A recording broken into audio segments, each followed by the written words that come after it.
I just woke up. What the fuck is going on? What's up, Arun? Welcome in, dude. We're at war. A short time ago, the United States military began major combat operations in Iran. Our objective is to defend the American people by eliminating imminent threats from the Iranian regime. The Qatari mediators said yesterday, sorry, Omani, not Qatari, Omani. They were like, we're all willing to negotiate. As a matter of fact, we're willing to go even further than the JCPOA restricted to like nuclear development. And while we're not saying yes affirmatively to even like ballistic missile programs, you know, that's not off the table because we just want to avoid war. America's like, oh, you want to negotiate? And you're fucked up for that.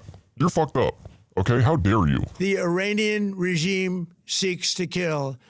The lives of courageous American heroes may be lost and we may have casualties. But that's a sacrifice I'm willing to make. Definitely getting the Nobel Peace Prize now. Yeah. If I couldn't get the Nobel Peace Prize, then I'm going to get the Nobel War Prize. Since then, we saw, of course, the strike across many cities in Iran and the retaliatory strikes across several states and countries there in the region. The UAE reporting that one person was killed by debris falling from one of the intercepts of a ballistic missile from Iran. Let's talk now about the political implications of this operation with Errol Lewis, political anchor for Spectrum News and the host of The Big Deal with Errol Lewis. Errol, good morning to you. And before we get into those specific elements, let's back up just a bit. I mean, the world is awake and watching this, but put this into a domestic political context. Just the moment that we're watching. Sure. The country is ran by a pedophile with syphilitic insanity and is doing this entirely out of spite and for the profits of the military-industrial complex. Also, so that he can say, we're a wartime country. I'm a wartime president, so no elections. How much do you trust Donald Trump about the use of military force outside the U.S.? A little? Only a little? Or not at all? 56%. A great deal, quite a bit.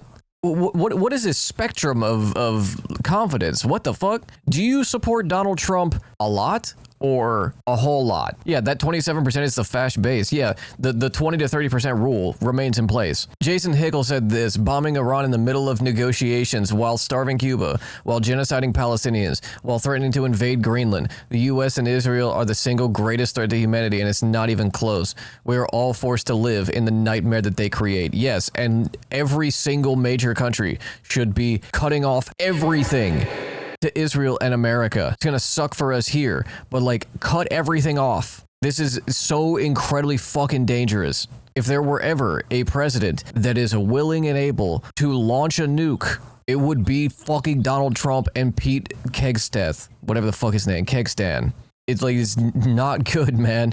Not fucking good. Like many people in this chat may have been like teenagers and kids during the like invasion of Iraq and Afghanistan, but this is like normal for us. You're gonna get to relive all of the worst things that, you know, we grew up with. We're gonna get to do it again. We're running it back. Australian PM said this: Australia stands with the brave people of Iran in their struggle against oppression. Oh shit, interesting. For decades, the Iranian regime, okay, never mind, has been a destabilizing force through its ballistic missile and nuclear programs, support for armed proxies, and brutal attacks of violence and intimidation. You will see every Western nation that has been posturing as not like America, not 100% like Israel. You will see every single nation, every single world leader that has said, we don't want to see war with Iran. We certainly don't want to see a regional conflict. We certainly don't want another forever war that we are obligated to back America into. You will see all of them immediately do this. They're all holding blood feast. Iran directed at least 2 attacks on Australian soil in 2024. What? These appalling attacks targeting Australians, Jewish. Oh my God. Really? Bondi Beach? You're saying Bondi Beach was orchestrated by fucking Iran? Shut up. It has long been recognized that Iran's nuclear program is a threat to global peace and security. No, it hasn't. The fuck? Posted by the big man himself. Iran tried to interfere in the 2020 and 24 elections to stop Trump and now faces renewed war with the United States. from justthenews.com. Oh my God. First thing, I wrote a memo for the administration early on, which I sent to the White House and to the Justice Department, which I never got a response from them about, which bothered me immensely because it showed the lack of seriousness and organization.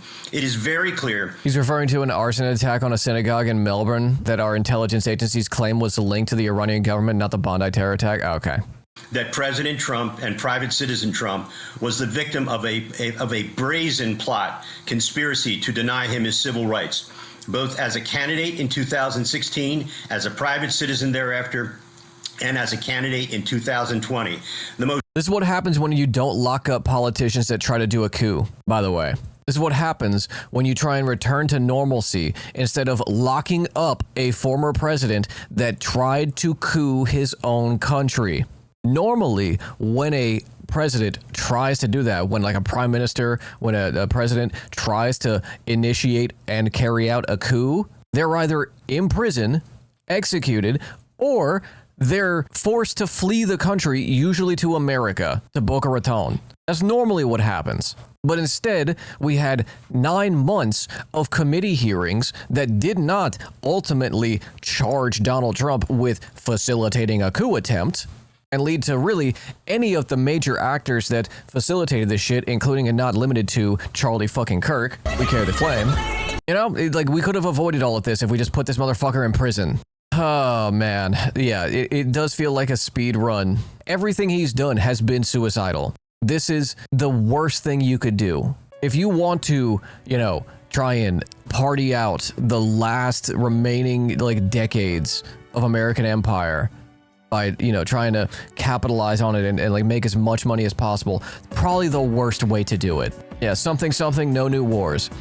Canada PM Mark Carney backs U.S. invasion of Iran. According to his statement, Canada supports the U.S. acting to prevent Iran from obtaining a nuclear weapon to prevent its regime from further threatening international peace and security. Cuck.